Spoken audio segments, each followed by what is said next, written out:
When a mother vanishes without warning and a locked basement door remains sealed for over a decade, most people assume she simply ran away.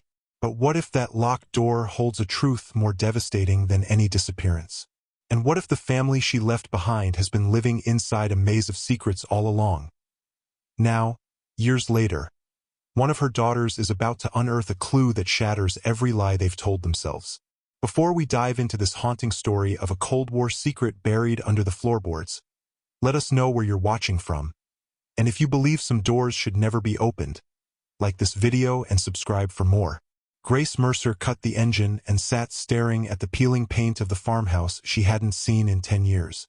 The air in rural Oregon felt heavy, and the early afternoon sun pressed down with merciless warmth. But the stifling heat was only part of the reason she found herself short of breath. The house was just as she remembered. The front porch sagged at one corner, the shutters rattled in the slightest wind, and the old path of broken stones led to a door that hadn't changed a bit. 14 years ago, her mother stepped outside that door and never returned. Now Grace was back, the daughter who used to be the baby of the family, the quiet one who would hide behind the couch to watch her mother pace the kitchen at night. Today she was 25, with her father's funeral behind her and this estate in front of her, a property she and her older sister were supposed to either keep or sell. The lawn had grown taller in the weeks since Edward Mercer's death, and the shadows of the tall grass flickered in the occasional breeze. She closed her eyes. In her memory, the day her mother left had been foggy, drenched in a pale morning light. She tried to recall the last words Evelyn had spoken to her, something about finishing her toast before the bus arrived, but it blurred together with the memory of a single whispered warning from the night before. If he locks the door, don't try to open it. At the time, Grace thought she'd misheard. She had been half asleep, still hugging her pillow. Her mother's voice had sounded so distant, like an echo from the hallway. It was only in the following days, after Evelyn vanished, that Grace realized how strange that parting was. She told no one. 14 years later, she was still telling no one, not even her sister. She forced herself to exhale and climbed out of the car. A line of crows perched along the fence at the edge of the property, and the wide meadow behind the house shimmered with golden grass. She noticed the mailbox leaning on a broken post. A few envelopes stuck out, presumably bills or junk that had arrived since Edward's death. She walked over, pulled them free, and frowned at the name. Edward Mercer, occupant. Felt surreal. He was gone, and now these letters were worthless. She left them on the porch, uncertain if any would matter in the end. Inside her pocket was a folded note from the probate lawyer, Mr. Dorsey. He had asked her and her sister to meet him here that afternoon so they could start the process of sorting the estate. Claire, her sister, was running late, which was normal for her. Claire had always been the one with bigger ambitions. A marketing job in Seattle, no intention of looking back. Grace was the one who'd stumbled through part-time gigs and wandering stints across the state, never fully settling. Now they were forced together by inheritance. She walked slowly to the front door. The knob turned easily enough. Apparently the locks had never been changed. She stepped inside and let out a shaky breath, momentarily overwhelmed by the smell. The house smelled stale, as though it had been closed up for a while, despite Edward having lived here until just last month. He died in a hospital, so presumably the house had sat empty for those last few weeks. The stale odor combined with dust to form a choking aroma that made her cough. She ran a hand along the foyer table. A thick film of dust clung to her fingertips. She set her keys down, then paused in the hush. The living room lay to the left, the dining room to the right. Straight ahead, the hallway led toward the kitchen and, beyond it, the basement door. Every muscle in her body tensed at the thought of that door. As a child, she'd felt a primal dread whenever she passed it, as though something behind it watched her. She always scolded herself for being superstitious. And yet, after her mother vanished, Edward pounded nails into that door and declared the basement off-limits. Claire said it was because of mold or a structural hazard. Grace never believed that entirely, but she also never had the courage to pry further. Not until her father's death. She told herself this was the moment. She could see what was down there, see if anything might explain the last words her mother spoke. But she also knew that if she started investigating old ghosts, she risked unearthing something bigger than she was prepared to face. She set her phone on the foyer table, noticing the battery was nearly empty. She realized she hadn't eaten since dawn. Her stomach rumbled. Maybe she'd rummage in the kitchen to see if anything was edible.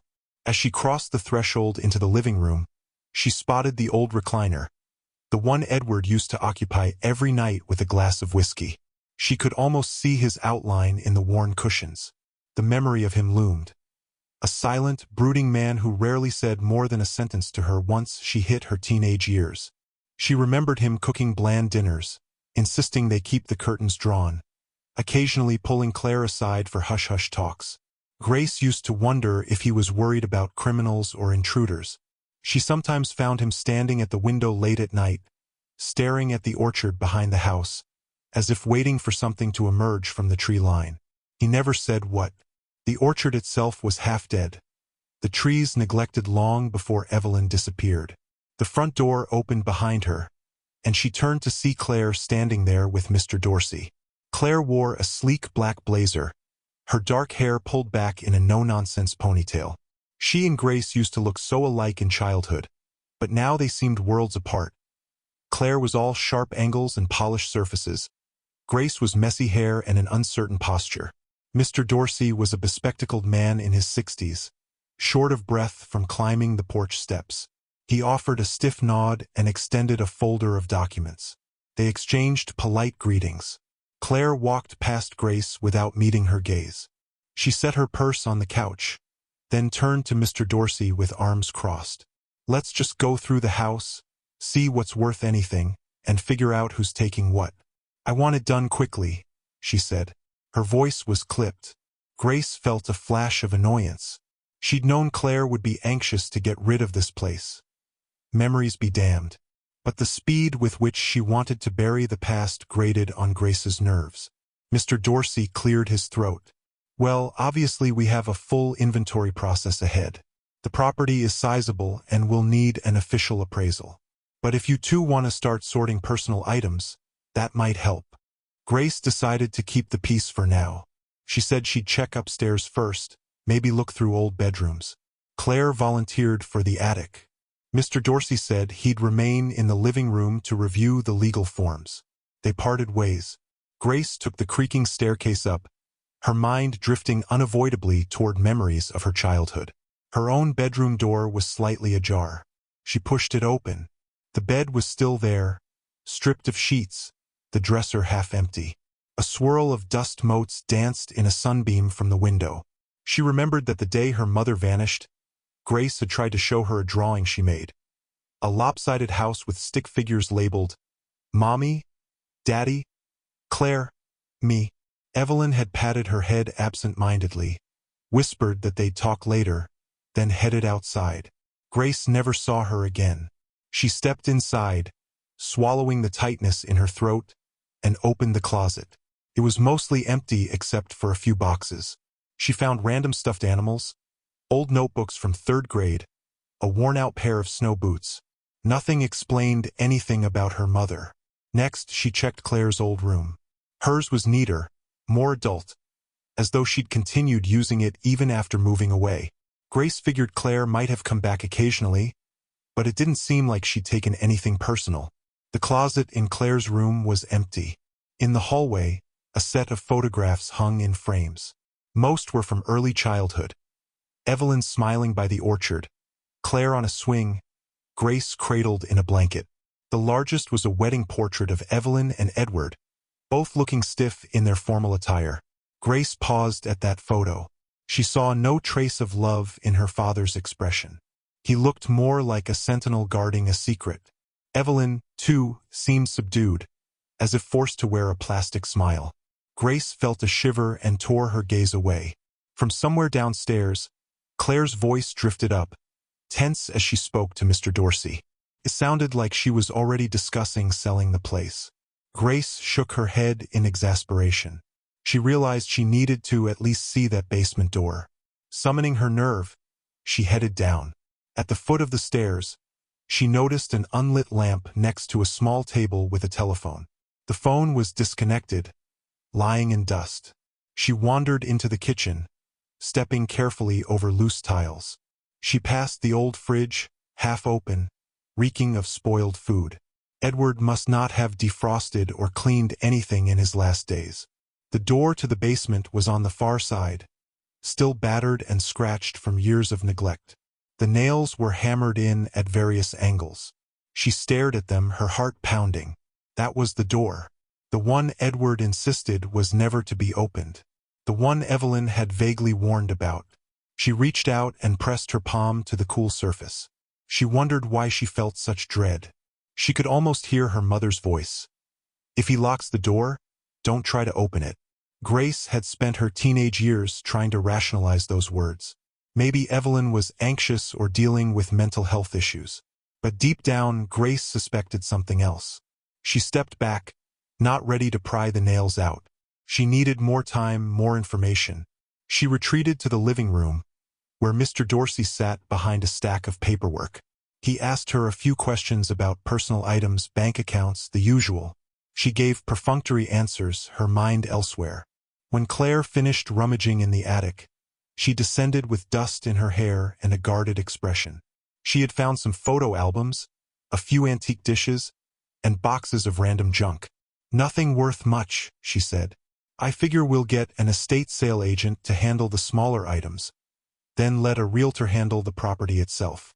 She glanced at Grace, who avoided her eyes. Mr. Dorsey nodded, adding the note to his file. They broke for the day soon after, as Mr. Dorsey had other obligations in town. The sisters planned to spend the night in the house to continue sorting in the morning.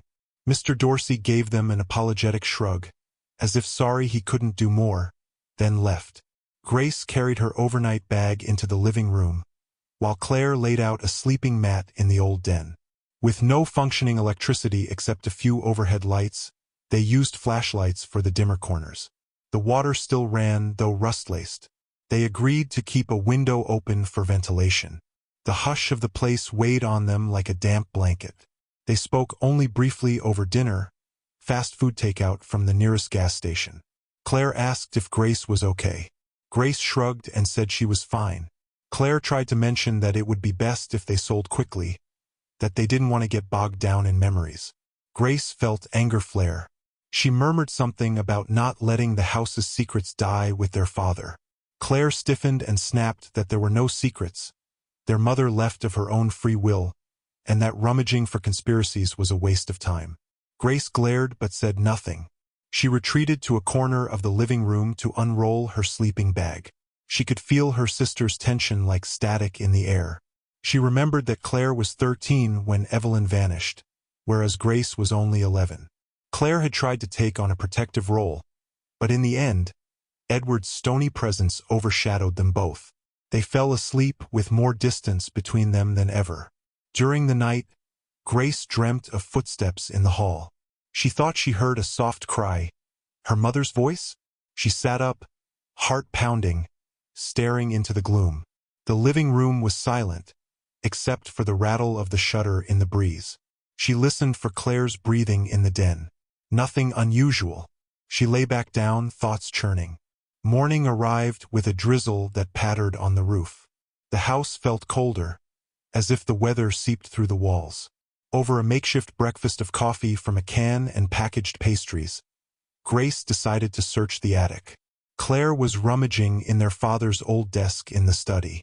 They avoided each other's gaze again, and Grace retreated upstairs. The attic hatch was in the hallway ceiling. She climbed the rickety ladder, coughed at the swirl of dust, and found herself in a cramped space with wooden beams overhead.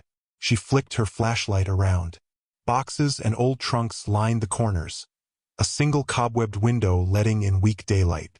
She spent the better part of an hour sifting through boxes of clothes, holiday decorations, and water-damaged books.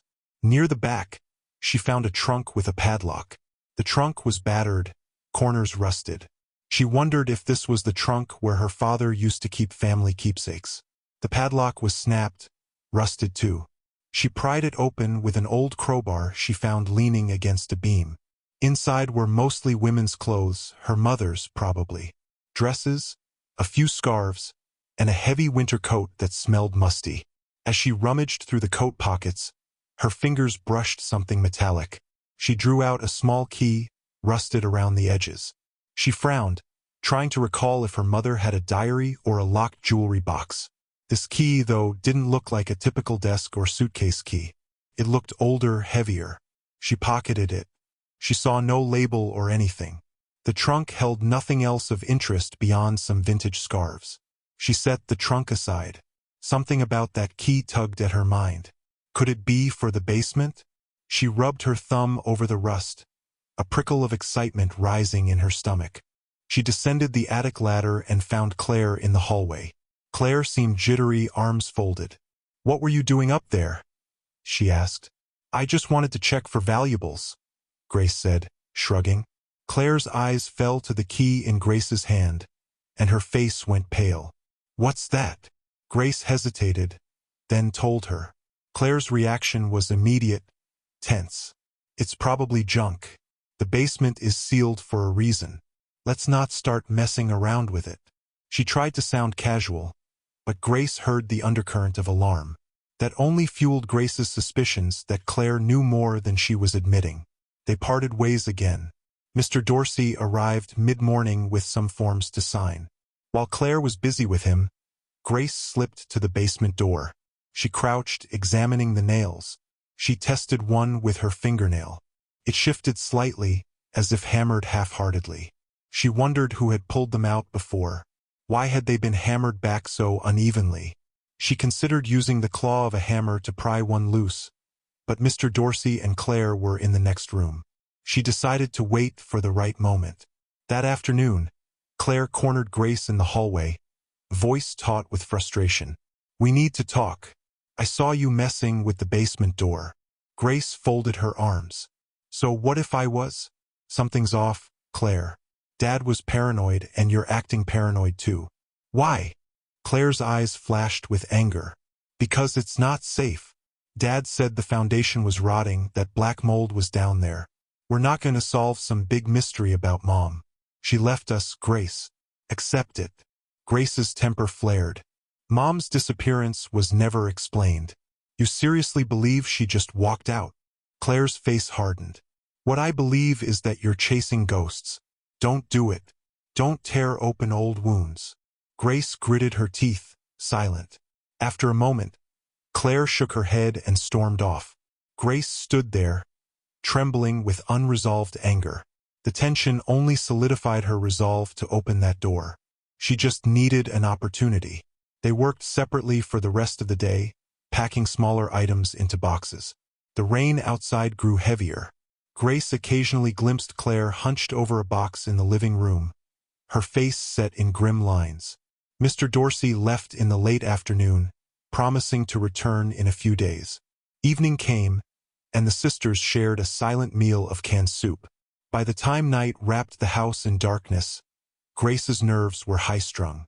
She waited until she heard Claire shut the door to the den. Then she waited an hour more. At last, she crept into the kitchen, heart thudding. The door loomed at the far end. She had a flashlight and the old rusted key in her pocket.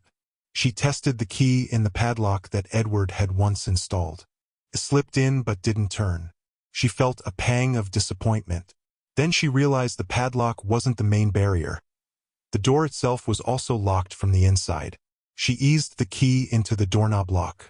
It stuck at first, then turned with a soft click. She inhaled sharply. The nails were still in place, but some were loose. She grabbed a small pry bar from a utility drawer. Quietly, she set to work. One by one, the nails squeaked as they came free. The entire time, her skin felt hot with adrenaline, ears straining for footsteps behind her. After a few minutes, she cleared the last nail. The door gave a faint moan. She eased it open an inch. A puff of stale air greeted her. She shone her flashlight inside. The top of the stairs was visible, descending into blackness. She stepped inside, ignoring the goosebumps on her arms. The air smelled dusty, not moldy. She shut the door behind her, careful not to let it click too loudly. The wooden steps creaked under her feet. She tested them gingerly, expecting rot. Instead, they felt solid. She made it to the bottom. Her flashlight revealed concrete floors, stone walls, crates stacked in a corner. Yet the place was nearly empty. No sign of black mold. No sign of any major damage. She shivered in the cold. The single overhead bulb was dead. She played her beam across the far wall, noticing faint outlines where shelves might have once stood. But something else caught her eye, a section of bricks that formed a new partition. The mortar looked different from the rest of the basement. She stepped closer, confusion stirring. Why would anyone build a bricked wall inside their own basement? She placed a hand on it. Solid. She scanned the perimeter, noticing slight scuff marks on the floor. She tried to guess what might lie behind the wall. The rest of the basement ended abruptly at that barrier, leaving no explanation for the space behind it. A swirl of unease twisted in her gut. She considered tapping on it, but decided the noise might alert Claire. She stepped backward, mind racing. If the father had built that wall or had it built, what was he hiding? Then she remembered how once, as a child, she'd come to the basement with her mother to fetch something. She recalled dusty shelves lined with tools. No bricked wall. So it had been added after Evelyn vanished. She took a few photos with her phone, the flashlight casting weird shadows. The battery was low, but she managed a handful of shots. Then she crept back upstairs, quietly placing the nails aside so that maybe Claire wouldn't immediately notice. She locked the door behind her, then retreated to the living room, heart thumping. She felt both triumphant and deeply unsettled. She had found something tangible, something that proved the basement was not sealed simply for mold. She barely slept, haunted by thoughts of a hidden chamber behind that bricked partition. In the morning, she confronted Claire with the discovery. She revealed she had gone inside the basement and found the bricked wall. She demanded to know if Claire knew about it. Claire reacted with fury, eyes blazing. "You had no right," she shouted. Grace retorted that she had every right to investigate. She asked if Claire had known about the wall, if that was the real reason she insisted the basement remain locked. Claire's outburst escalated. "Why can't you just leave it alone? Don't you understand this is all going to blow up in our faces?" She left. "Grace, that's the end of it." Grace refused to budge. She said maybe Evelyn didn't leave voluntarily. Maybe Edward had done something. Claire froze at that accusation, face draining of color. Then she hurled a painful truth. "The night Mom disappeared, I saw her in the backyard, talking to a man I'd never seen before. Dad told me that man was a figment of my imagination, that if I repeated such nonsense, I'd be sent away too. So yes, Dad threatened me. He made me swear never to talk about it." Grace stood in shock. "Why didn't you ever tell me?" Claire's voice cracked. "Because I was scared. Because I thought if I said anything, he'd do to me what he did to her. Or maybe she just ran off with that man. I don't know." She broke off, tears shining in her eyes. Then she stormed out of the room, leaving Grace reeling. So there was a man. Grace spent the rest of the day outside, pacing the overgrown yard, trying to calm her racing thoughts. The orchard behind the house looked more desolate than ever. Some trees long dead, others stooped with rotted branches. She pictured her mother standing among those twisted trunks, whispering to a stranger. Why? Was he threatening her? Was she planning to escape? The question gnawed at Grace's mind. She realized she needed help. If the bricked wall hid more secrets, maybe she needed a professional to open it. She decided to hire a local contractor, a friend of the family she vaguely remembered, to see if the wall was stable or if it could be dismantled. The next day, she made some calls from her phone. Eventually, she found a contractor named Mike who agreed to come check it out in the afternoon. Claire avoided her. Mr. Dorsey was nowhere around, and Grace didn't bother telling him about the basement. She simply waited for Mike to show up. When he arrived, an older man with a heavy tool belt, he greeted Grace politely. She explained the situation. A suspicious wall in the basement. He didn't ask many questions. Just set to work, tapping along the mortar, shining a light over the cracks. After half an hour, he told her it seemed like a relatively new addition, maybe built a decade or so ago. Grace asked him if he could break through it carefully. He said yes, so she told him to proceed. They'd patch it up if it turned out to be harmless. Claire was nowhere to be seen during this, probably holed up in the den. The process was loud and dusty. Mike chipped away at the mortar, prying out bricks. Grace stood aside, covering her mouth and nose with a cloth. Eventually, a hole big enough to peer through appeared. A wave of stale air rushed out. Mike paused. "Smells dry in there. Not moldy," he said. He kept going, carefully removing bricks until they had an opening. He shone a flashlight through. "Looks like some kind of additional room," he muttered. Grace's pulse hammered as he stepped inside. She followed, heart in her throat. The interior was silent, the walls caked with dust and cobwebs. The floor was concrete, the ceiling overhead crisscrossed with pipes.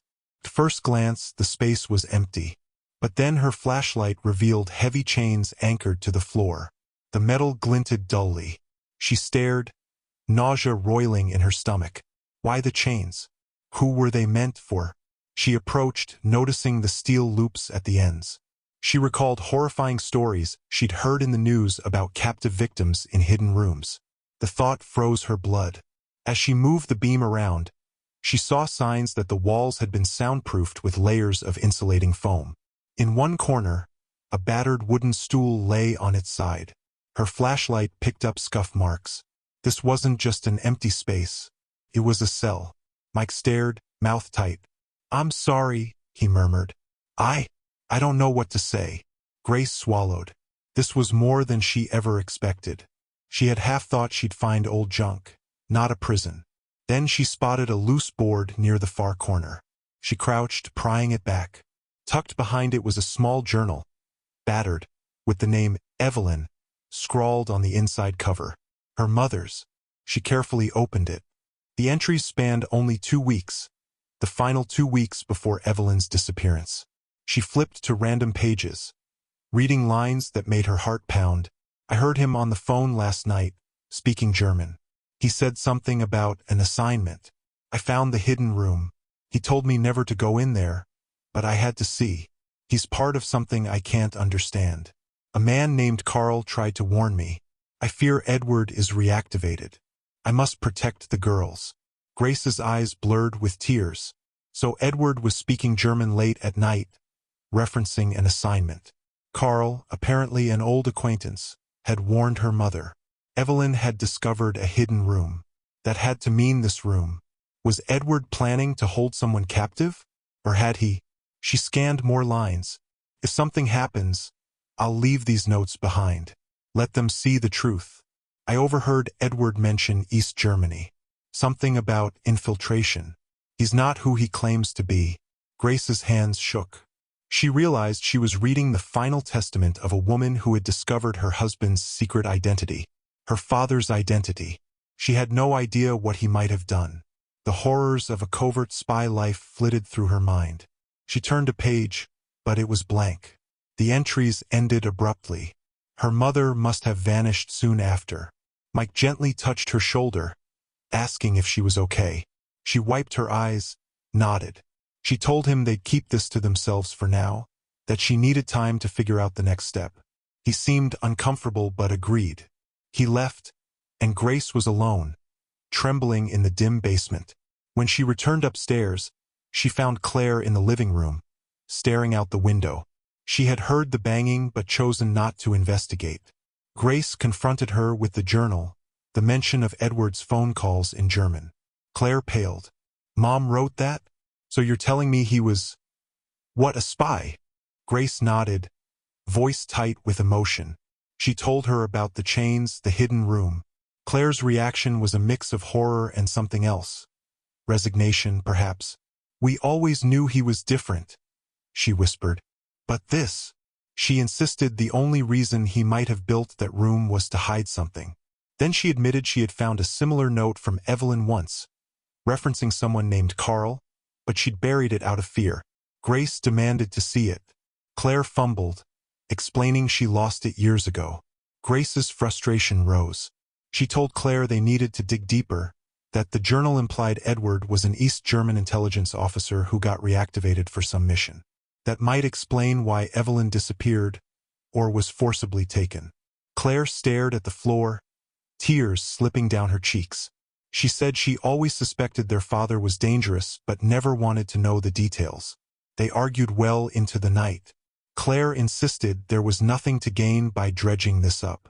She was terrified of the fallout. Grace refused to let it go, determined to find answers.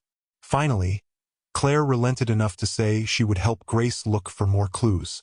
The next morning, they started rummaging through the attic again, turning over every box, every trunk, every dusty corner. Eventually, they pried up some floorboards to see if anything was hidden. Sure enough, they uncovered a plastic-wrapped suitcase.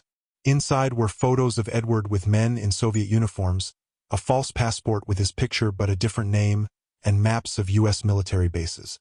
Grace felt her heart thunder. This was evidence that their father was indeed someone else, possibly an East German spy named Ernst Meisel. She spotted a reel of undeveloped film and a cassette tape labeled for Carl, "If I Disappear." She swallowed hard, recalling the name from her mother's journal. They took the film to a small photography lab in town. The lab technician said they could have the prints in a day. They left a phone number. For the cassette, they borrowed an old tape player from a thrift store. That night, in the living room, they pressed play.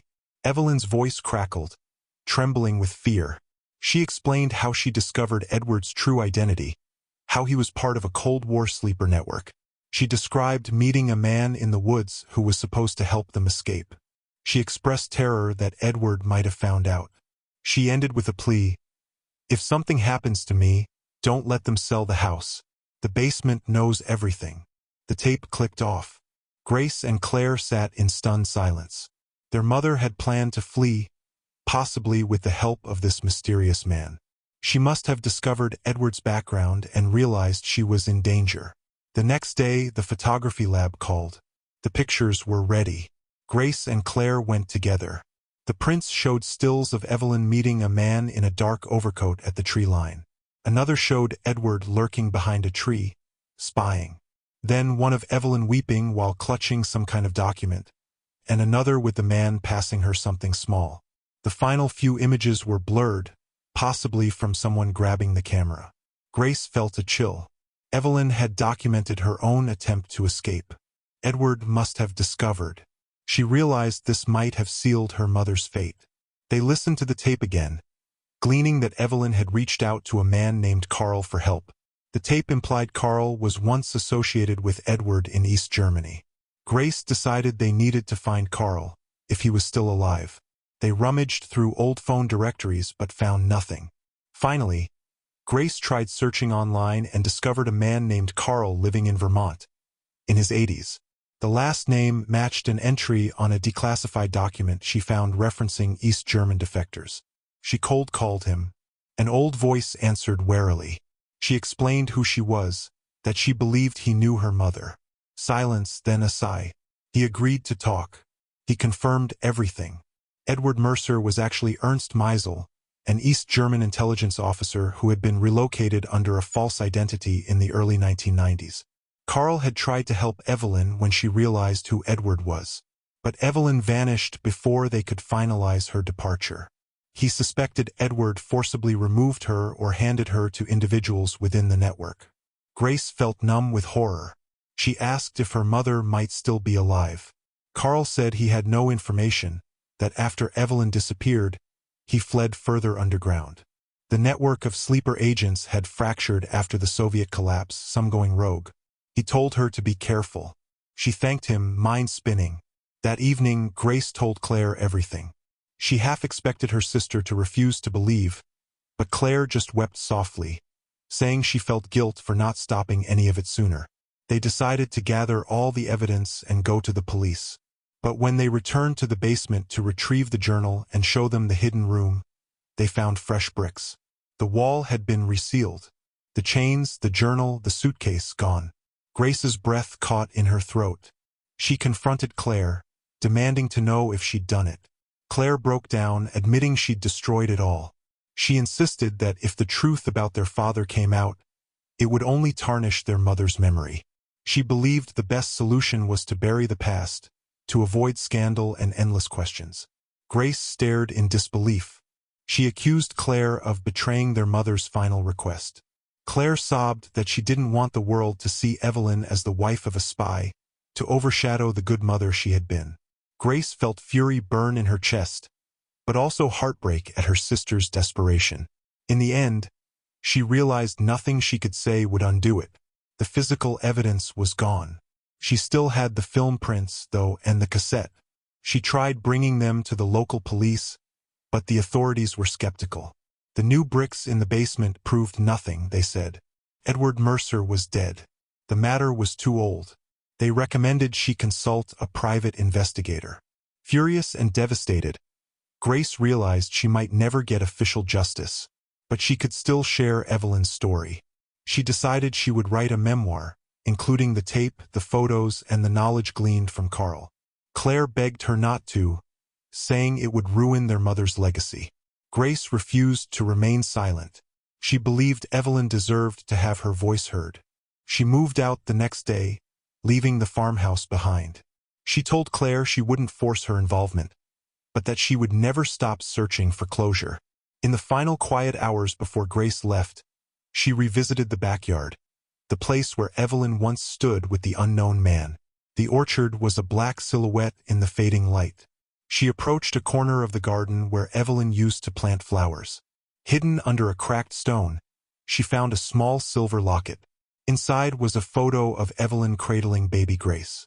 Scrawled on the back, in tiny cursive, were the words, "Love survives what truth cannot." Tears blurred Grace's vision as she held the locket. She realized her mother must have left it here as a message. She closed the locket gently and pressed it to her chest. Then she stepped away, letting the orchard's darkness swallow the horizon. Thanks for watching till the end. Did you expect this family's secrets to run so deep? Let us know your thoughts and don't forget to like this video and subscribe for more.